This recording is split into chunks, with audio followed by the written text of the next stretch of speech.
good afternoon, or evening. We are so excited you are able to join us today. My name is Susan Evans, and I am a caregiver. My father was diagnosed with Alzheimer's disease 12 years ago, and it felt like overnight I went from being a daughter to a caregiver for both my father, concerned with the progression of his disease, and my mother, who literally became half-widowed. We kept my father at home as long as we could with caregivers and trips to adult daycare. But my father's behavior became too much for my mother, and I did not want to lose both my parents to this dreadful disease. We chose Kensington Senior Living for my father because of their expertise in memory care. He lived there 6 years, and the team took care of my father as part of their family and my mother, who visited and had lunch with him daily. Thank you, Kensington, for the care of my family, and thank you from the bottom of my heart for producing these educational webinars for the community. You are in for a treat today as Jenny Peterson, Jodi Lyons, and Melissa Long answer the questions you have sent us. We have a special moderator today, Anna Nelson. Anna Nelson is the Vice President of Programs and Services at the Alzheimer's Association National Capital Area Chapter. She provides visionary leadership and directions for program development, implementation, and evaluation. Anna is one of the association's national research champions and served on the Department of Defense Brain Injury Research Grant Review Committee. That's a big sentence. She currently serves on the Virginia Jones Advisory Committee for the Alzheimer's State Plan. Anna has 25 years of executive leadership experience in program development, dementia specialization, marketing, team development, and organization management. She has worked closely with both family members and professionals across the care spectrum. Anna's wealth of hands-on experience in diverse environments include developing community agency partnerships, education, and outreach services, leading family support groups, recruiting, training, and mentoring volunteers and staff, expanding marketing and development opportunities for organizations. She is a subject matter expert on policy planning and implementation procedures for consistently delivering quality service.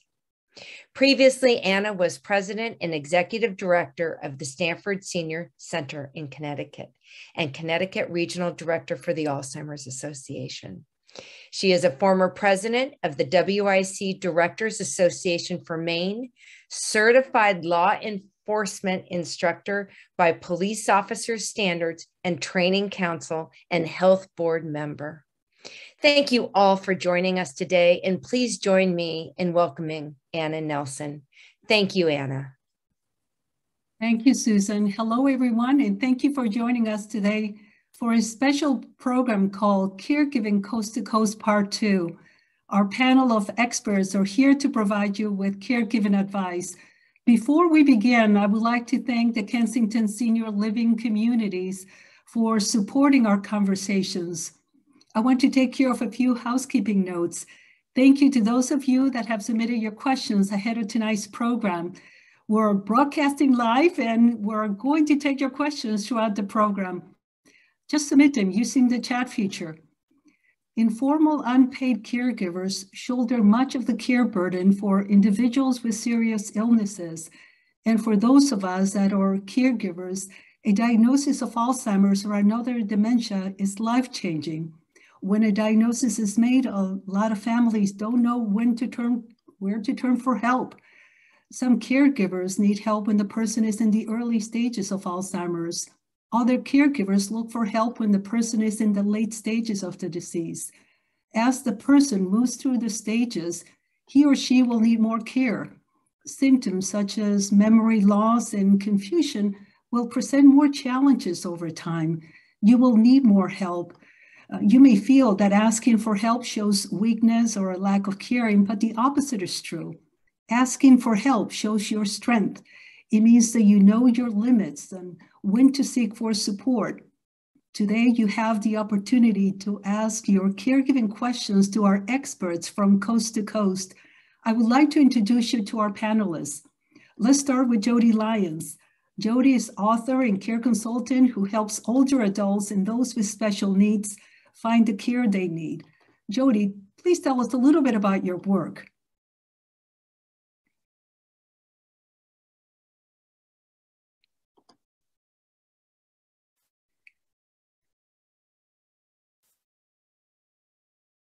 There we go, technical expertise here. Now I'm unmuted and started. So thank you, Anna. Actually, Anna and I go way back. I was on her executive committee for the National Capital Area of the Alzheimer's Association for many, many years. Now I am the Chief Care Officer for carebrains.com. And what we do is we help people find the care they need throughout the country. We specialize in Alzheimer's and related dementias. And we want to make sure that people know the choices they have and how to find them. I'm also an advisor to Second Acts Financial Services, which is a bank that specializes in working with older adults, especially those who need to move into a care community or things like that. And finally, I am the co-author of Brain Health as You Age, which was published by Rowman and Littlefield 2 years ago and just came out in paperback a couple of months ago. And fingers crossed, my new book, which is called The Sea Glass Epidemic, a fictionalized account of Lewy body dementia, is supposed to be published by Touchpoint Press by the end of this year. So it's a real pleasure to be here, and I hope people have lots of questions. Thank you, Jodi. We also have Jenny Peterson, Program Specialist at the University of Southern California Caregiver Support Center. Jenny, please share a little bit about your work. Yes, thank you, Anna. I'm Jenny Peterson, and I work at the USC Family Caregiver Support Center, where I provide community ed programs and events for family caregivers in LA County. And we've been working with, our center has been working with family caregivers since 1989. So we are a big part of caregiver services within the state of California, as well as LA County. So thank you for having me today. Thank you, Jenny. We also have Melissa Long, Certified Recreation Therapist and Dementia Practitioner. Melissa provides goal-oriented therapy to individuals with different diagnoses. Melissa, please share a little bit about your work. Good evening. Thank you for having me. I'm a private practitioner with recreational therapy, and I provide both cognitive testing and one-on-one therapy sessions, along with caregiver training classes to help people get through this journey that can be very challenging. Thank you. Thank you, Melissa. So let's kick off the conversation with a few general questions. When it comes to Alzheimer's and related dementias, the signs and the symptoms develop slowly over a period of time. And this makes it very difficult for families to try to determine as to when to look for help, right? To bring care to the house, to take a loved one to adult daycare, to look for a memory care placement, perhaps. So what can I expect as the disease progresses and the behaviors change? I'm going to turn this question over to Jodi. What advice do you have for caregivers? Sure, thanks. That's a great question, and one I get asked often. The first thing is to remember Alzheimer's and other dementias are progressive diseases. They only get worse. They do not get better. Sometimes you can see something like a delirium, which used to be called reversible dementia, and that can get better, and then people have hope. But the dementias themselves do not get better, they only get worse. So memory loss is one aspect. Other dementias have behavioral variants where people become very, very aggressive. Sometimes people wander. I've seen estimates that up to 65% of people with Alzheimer's disease wander. Then you have physical and other aspects. I'm just going to say it. I'm trying to couch it. You can't. You can expect incontinence at both ends. You can expect outbursts. You can expect depression. The diseases are terrible. The brain controls the body. And when the brain is not working, then the body cannot work. The way I like to explain it is kind of simple. Take your hand. Consider your hand to be two hands together, and the nerves and neurons and everything are communicating together in your brain. Then put your hands in gloves. Then take your gloves and your hands and stick them in a bowl of spaghetti, and then make the neurons and the hands in the gloves shrink. That's what's happening in your brain. It's harder and harder for the brain to communicate what it needs to. The part I find most difficult is that a lot of caregivers don't understand that you need to make a move or find help or bring in services while the person still has the ability to make new memories. So in general, you need to look at and be honest with yourself with what the disease is and where in general the person is in the disease. And then what can you expect? Different diseases progress differently. And then my final statement is anesthesia does terrible things to a brain that has cognitive impairment.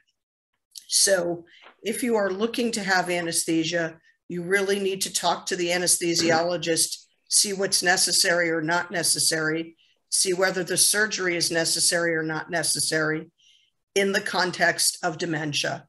Because exposing a brain that has cognitive impairment to surgery, anesthesia, and hospitalization can really accelerate the disease process. Thank you. Thank you for your comments. I think your last statement is I agree with you. A lot of times, families will call and will say, mom was slowly deteriorating, and then they had to undergo surgery, and now they're not like themselves. Something major has happened, and I will try to explain to them what happens and how it's going to take time for their loved ones to go back to where they were performing before. But really what you're talking about is really learning as much as you can about the disease process. Yes. And planning ahead, because, we all sometimes think that we have more time. Yes, it's a disease that is slow in its progression, but that is the time when in the early stages when we need to start putting certain systems in place so that caregivers don't get burned out. Thank you so much for your comments.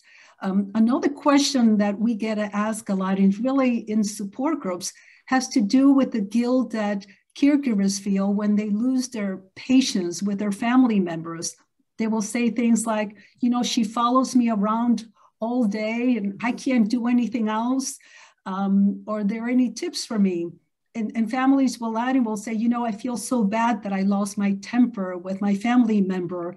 I know it's the disease, but sometimes I can't help it. I'm going to direct this question to Jenny. What advice do you have for caregivers?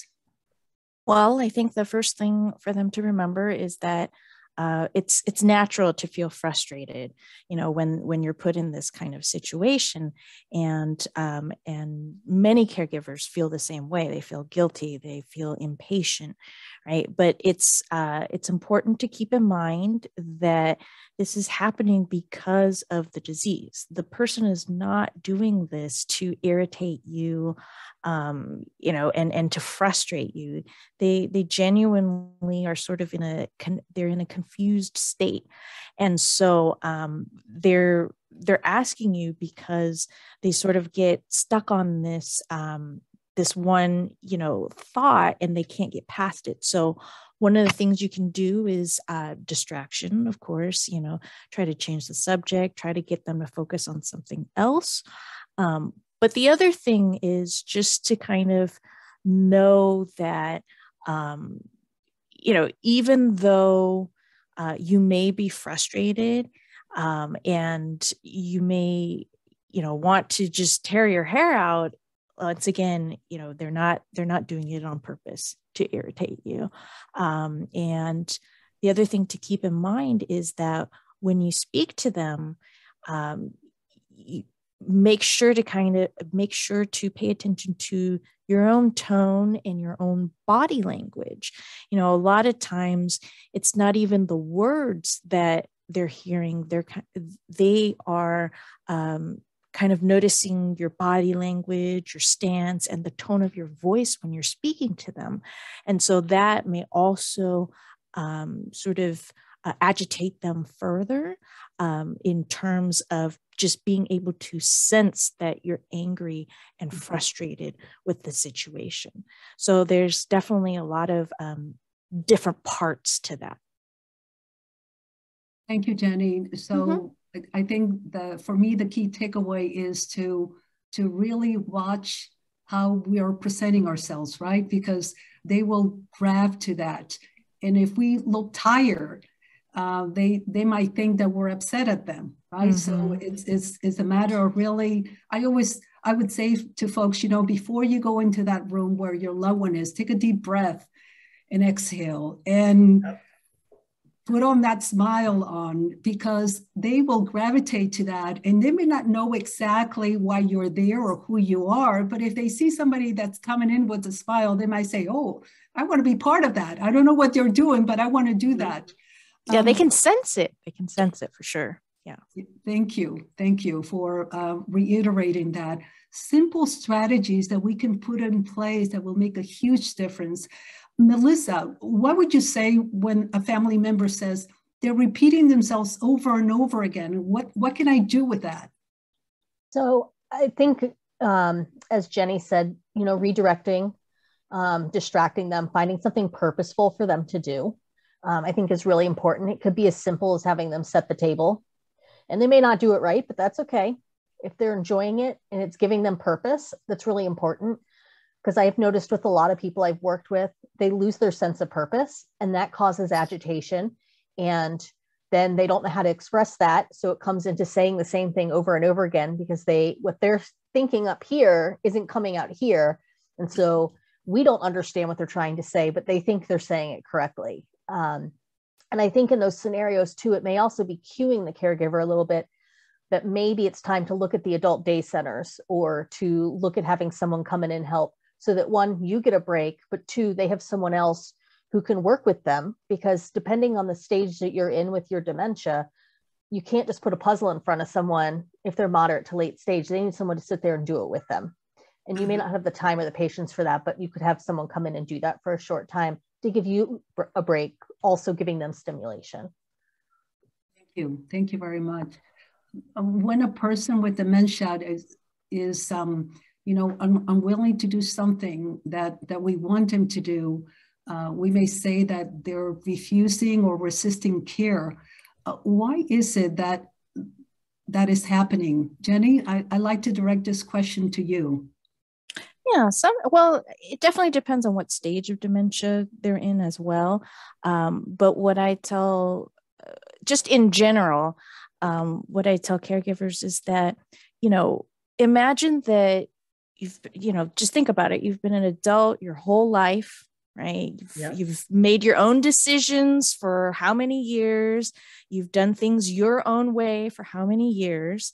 And all of a sudden, this other person, who you may or may not remember, you know, who they are or how they've related to you, right, comes in and just starts telling you what to do.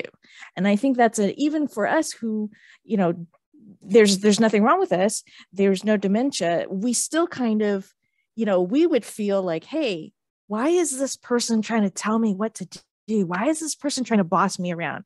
And so that's kind of just a natural reaction. And so what we tell caregivers is, you know, you want to be able to have them still feel independent and have your loved one feel like they're still able to make their own choices. It may not be as simple as go look in your closet and pick out something that you want to wear today. You know, it may have to be scaled down to, okay, do you want to wear the red shirt today or the blue shirt? And in that way, you kind of control the options that they have, but they feel a sense of independence and that, you know, that they are making the decisions in their daily life by picking, you know, which shirt they want to wear, as opposed to you telling them, nope, you're wearing the red shirt today. So it just, I think it helps to put them more at ease when we give them little choices like that. throughout the day, and let them just feel more involved in their life, in their daily activities. Thank you. Thank you for that advice. Do you offer those kinds? I know the association offers caregiver courses on communication techniques and identifying and addressing behavioral challenges. Do you offer those type of programs as well? Yes, we do. We have, we offer powerful tools. We also have stress busting for caregivers. So we have a lot of different training programs that can help caregivers with how to deal with challenges that they're having along the way. So, thank you, thank you. Another question that gets asked a lot by family members is they want to know why their family member is accusing them of theft, of mistreatment, or other terrible things. You know, they'll say, they tell me that I have stolen her jewelry. Why do they blame family members for these kind of things? Melissa, why does this happen? The caregiver is their main person, and they're not always using the right words with their aphasia. So the person they see all the time is the person they're most likely going to blame. And because they don't want to blame themselves to admit that they've forgotten where they put it. So that seems to be the next logical thing, because it's there and they can see it. And also to remember with the aphasia that's going on with that as well, they may not mean you, they may really mean someone else, but that's the only word they can think of in that moment. And I really try to emphasize with people that that's not your mom, that's not your wife, that's the disease. And you need to separate the two. And that's really important. I know it's hard. You know, I had an instance the other day with someone that I did therapy with, and she remembered 3 days later that she had gotten a gift from her daughter over the weekend. And that was a big aha moment of, let's hold on to that as a positive moment and not focus on the other things that have been going on. And so that's how we were able to separate that, is to find the positive and celebrate it. And then the other things we took in stride as they came. So I think keeping them separated is really important. Thank you. Thank you. And I have another good question here, but I want to start with a personal story. So a number of years ago, when I worked at a dementia care community, one of our residents was a Holocaust survivor. And she went through this period where, while she was in her apartment, she would call her daughter and she would tell her, and she would sound like very desperate. She would say, you know, they're coming after me. And her daughter would call me and would say to me, can you go and check on mom, please? And I would go into the room and she would have this look like she was really frightened. And she would say to me, they're coming after me. They're coming after us. And I would tell her, well, we are in a safe zone and we're okay here where we are. And then I would take her out of her apartment and would bring her to the social room and would get her involved in conversations with other residents and trying to redirect the conversation to something that's more positive. So we typically would talk about dinner time, which was just around the corner. We would talk about the wonderful foods and things that they have all enjoyed cooking before. And so, you know, if you look at it from the outside, you might say that I played with that person's reality. Jodi, should I have told this person the truth? That is a great question. And it's actually an interesting story, particularly since in the older days, some of the facilities used to have communal showers, and the Holocaust survivors would not go in because they thought it was a gas chamber. So when you're dealing with somebody who had a very real torture, that memory is real to them. Even if it's not as extreme as the Holocaust, when you have somebody who has a firm belief that something is true, the first thing you need to do is figure out what it is they're talking about. The most common is, I want to go home, I want to go home, I want to go home, I want to go home. We've all heard that. If you ask what is home, they're usually not saying they want to go home with their wife. They want to go back home to mom and dad because they're late coming home from school. It's time shifting.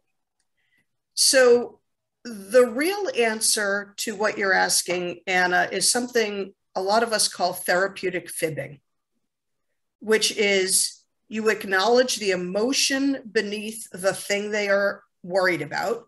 And it is usually fear of being late to go to work, to go home, etc., reliving past trauma like the Holocaust. You can't argue them out of it. I had a client recently where the caregivers who have since been fired would consistently tell her every time she asked where her husband was that he was dead. And every single time she would relive it as if it were the first time finding out her husband died. There's no need to cause her that pain. And so instead, what they should have said is, oh, you know him, he's probably still at work, or he's at a meeting, or I'm not sure, but let's go get a coffee and ice cream. Remove them from the situation, just as you did, Anna. So it is therapeutic fibbing. A lot of caregivers call it lying and get very angry about it. But in my opinion, the therapeutic fibbing is much, much kinder than trying to expect a brain that is not working to understand what the caregivers thinks the truth is. It is true to the people with dementia, even if it may not be our truth.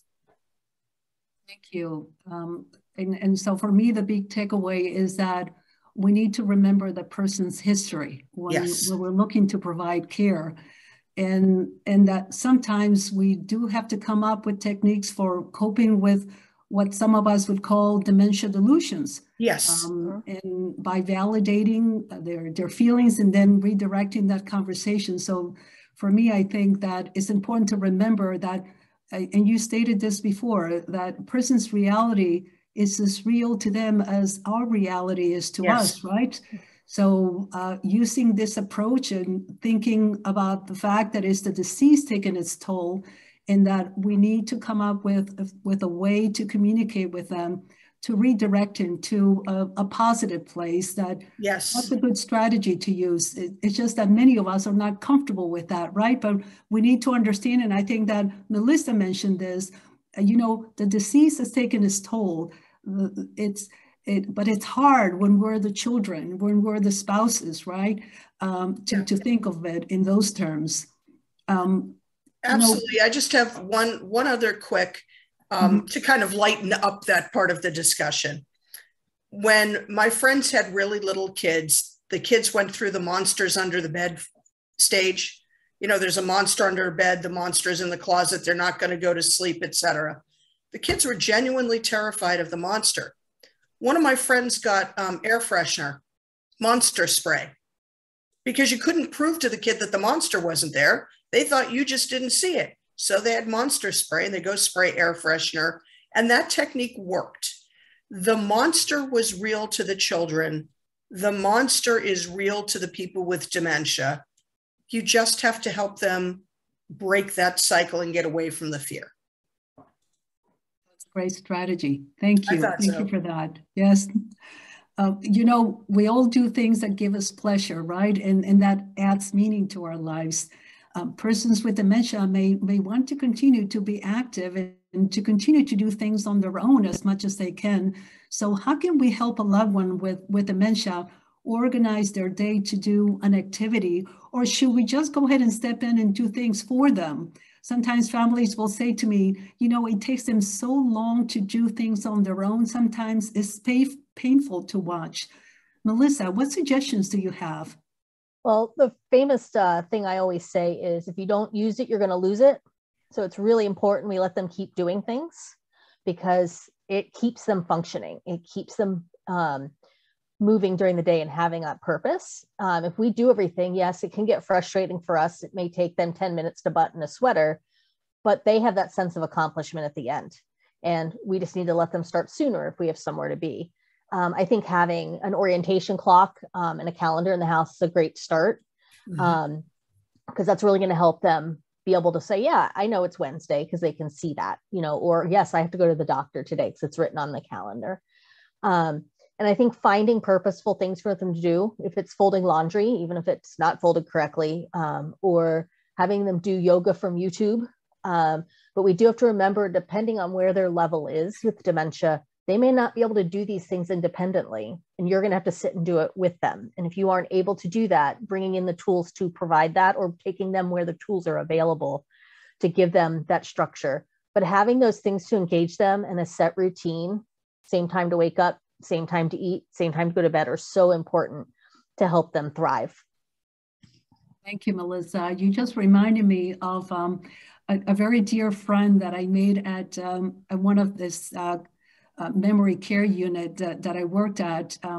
She was a bird watcher, and she could no longer really walk without the assistance of a walker. So during the summers, and we would take her outside, and we would just sit there and just enjoy the sounds of the birds. And I would just look at her and just hold her hand and just say, "Isn't that great?" She didn't know the word. She had forgotten to use the word birds. She would just say, "Look at that, hear that." And we would just go. I think some folks call it living in the moment, you know, just enjoying being there in the moment. It doesn't have to be anything that's planned at all. One of the challenges for a lot of family members is having to think about that the time will come when they might have to consider a move to an assisted living community or a nursing home or memory care. I think it's one of the hardest decisions for those of us that are caregivers. So how do you know when it's time to place a loved one into memory care? I want to direct this question to Jodi. Sure. That's one of the toughest questions. And the answer is a whole lot earlier than you think it is. I say that even before diagnosis, people should be putting their plans together. Number one is legal. Number two is financial. And only after those are done do you go see a doctor. And all my doctor friends hate when I say that. I stand on a stage and I say, talk to your lawyer, talk to your financial advisor, and stay the heck away from those guys, the doctors. But you want to make sure that your family has the ability to make decisions when you aren't able to, that you've prepared the finances to protect you and your loved ones, and then you get your diagnosis. And then understanding the different diseases and the trajectories, there's lots of good information out there. That will then help you figure out what the plans could be and should be. You don't wait until the person, I hear this all the time. They say, well, they still remember who I am, so they must be okay at the house. That's not the way to figure it out. You look at executive functioning and judgment. Are they safe? If they lit your house on fire, do they know that that's a fire and they can get out? And the other thing is, and never to be underestimated, I say this all the time, this is somewhere up around number 3 after the lawyer, caregiver stress. It is absolutely positively going to harm a caregiver if they do this without support. And Medicare did a report a few years ago. It was in the Alzheimer's Facts and Figures, Anna, a couple of years ago, about that it costs Medicare $13,000 a year more per caregiver of someone with dementia than a parallel person who's not a caregiver. So that's the long answer. The short answer is you start thinking about plans even before you get a diagnosis, and you decide, you know when to pull the trigger because you'll have put your plan in place. You'll have an if-then statement. Don't kill the caregiver. Thank you. That is such great advice. I always, remind families, while your loved one is in the early stages, you want to start, calling home care agencies and interviewing them until you find the right fit. The same thing is with assisted living communities. Families will say, they have a long wait list. And I'll say, that's all right, because if your name gets to the top and you're not ready, you can ask them to keep you on the list. so that you're prepared. The last thing you want to do is wait until there's a crisis, until a loved one falls and goes into rehab, and then it becomes clear that they really can't go back home and then start looking for the right setting, right? It's going to take time. Absolutely. Thank you for that. You touched on this, this disease is slow in its progression. Folks can live with the disease anywhere from 4, 8, 20 years. And families forget that primary caregiver is providing 24/7 nonstop. Yes. And one of the things that happens is that stress.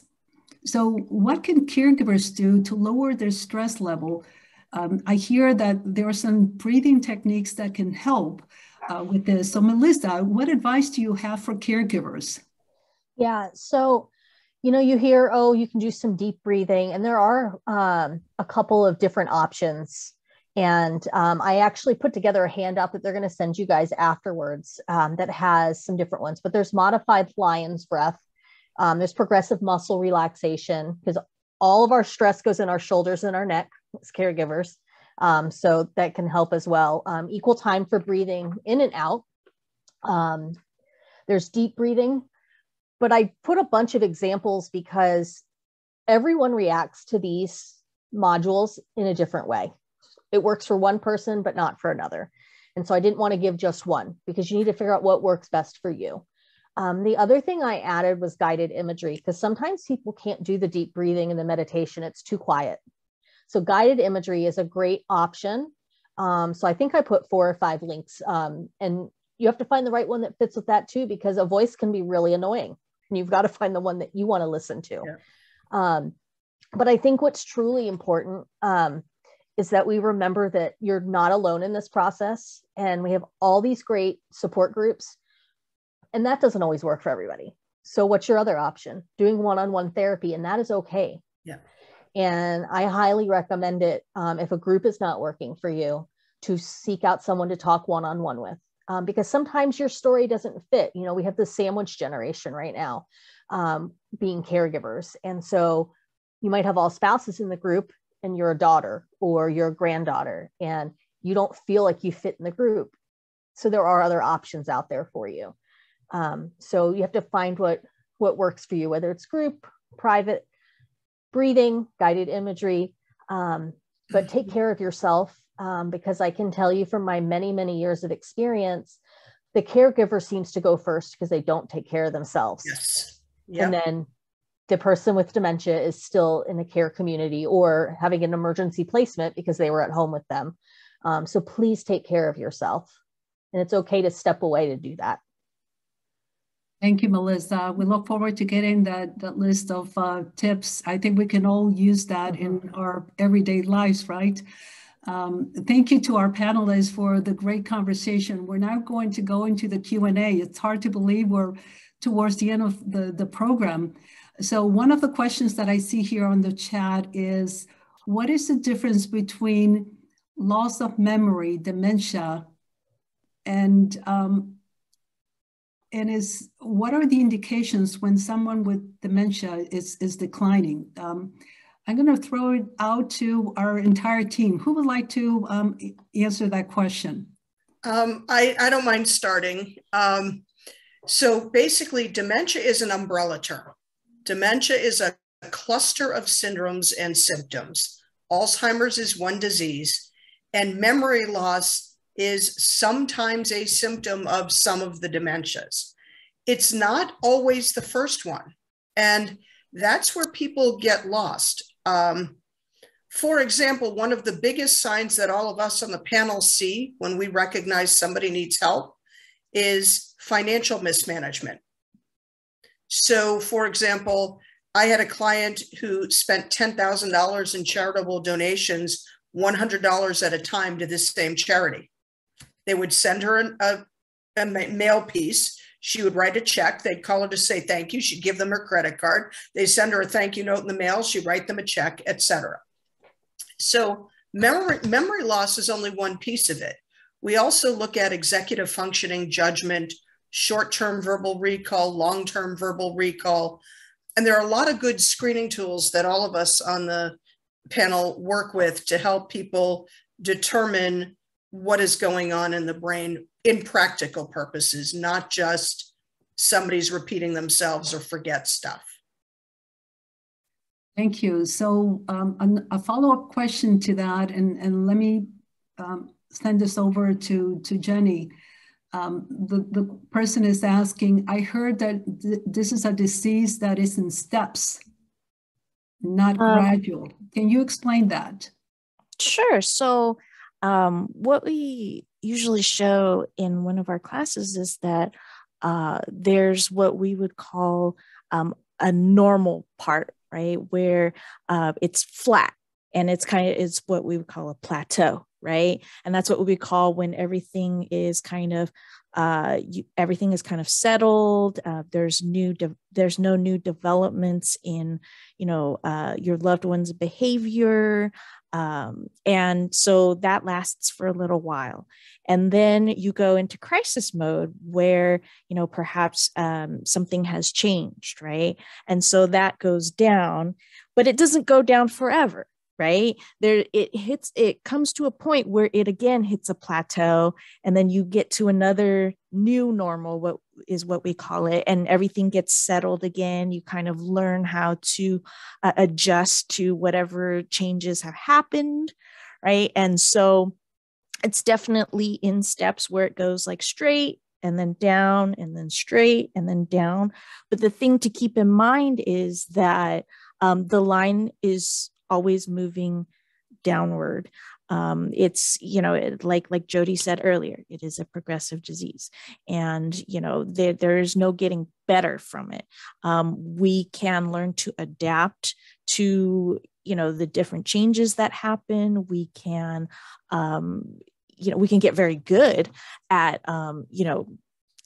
working with, what we've got, right? But as I said, it does continue to go downward. So, yeah. Thank you so much for explaining that. A lot of times families will say, I want to know exactly what stage they're in. Yeah. And so that makes it really hard because as we know, sometimes when a loved one is in the early stages and they're having a good day, sometimes we'll say, oh, that doctor was wrong. See, they're remembering everything, only to find out that the next day, maybe they didn't sleep well. And so then we're really seeing the symptoms. So it's really hard to tell. It's hard to believe that we're at the end now of the program. An Alzheimer's diagnosis or a related dementia is difficult, and learning about the disease and what you can do to improve the quality of life of your loved one is very important. So we hope that today that we have provided you with tips on how to make life more manageable and enjoyable for you and your loved one. Thank you for joining us from around the country. Our panelists' contact information will be provided to you. On behalf of the Alzheimer's Association, we want you to know that we're a phone call away for information, support, and community resources. And now I will turn it over to Susan for some closing remarks. I cannot thank you for enough. I relate so much to everything that was said. It's so heartfelt going through this progression with my father. And what you talked about, the therapeutic fibbing, is so true. Anything you can do to reduce the conflict and reduce the stress. I sometimes when I would correct my dad about something, I would just see this look on his face. And I thought, oh gosh, anything you can do to redirect, to reduce the stress. I mean, that is a tip for everyone. And I love Jodi's analysis of the children. I mean, the monsters under the bed. And you're exactly right. Our oldest daughter used to have these horrific nightmares. And I finally called the doctor. I said, I need sleep. And he said, you can't make them go away. She has to come to terms with it. And you're exactly right. You can't say, oh, they don't exist.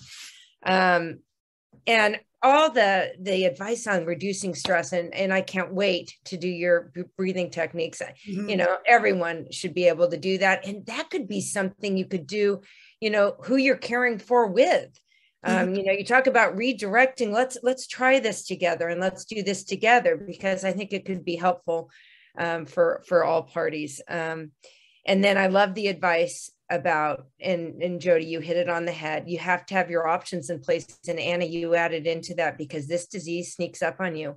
Mm-hmm. And suddenly you're scrambling and you just don't know what's around the corner.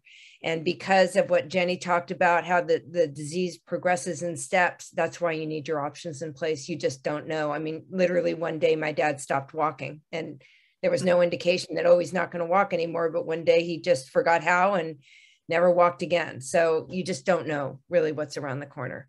But thank you so much. And all of our attendees today, you will receive a copy. I was wondering what just happened. You will receive a copy of the webinar. Email us. You'll receive links to everybody. You can access these wonderful women.